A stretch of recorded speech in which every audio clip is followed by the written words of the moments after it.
శ్రీరాముడిపై అపార భక్తితో హనుమంతుడు అయోధ్య వైపు తన దివ్య ప్రయాణాన్ని కొనసాగిస్తున్నాడు. ఆలయ ఘంటలు మార్మోగుతుండగా హనుమంతుడు చేతులు జోడించి ఆలయం వైపు నడిచాడు.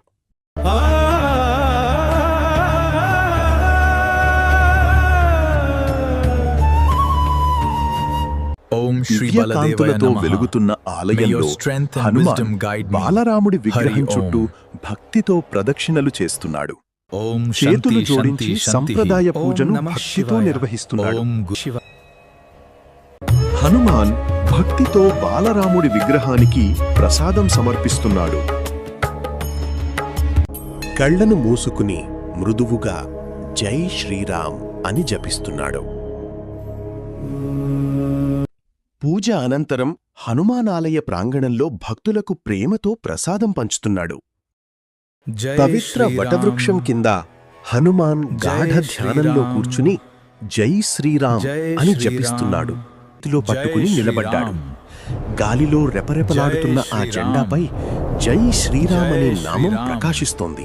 జై శ్రీరామ్ పతాకంతో ఆలయం నుండి బయటకు నడిచి వస్తున్నాడు.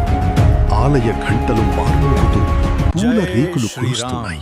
జై శ్రీరామ్, జై శ్రీరామ్. హనుమాన్ శక్తివంతంగా ఆకాశంలోకి ఎగురుతున్నాడు.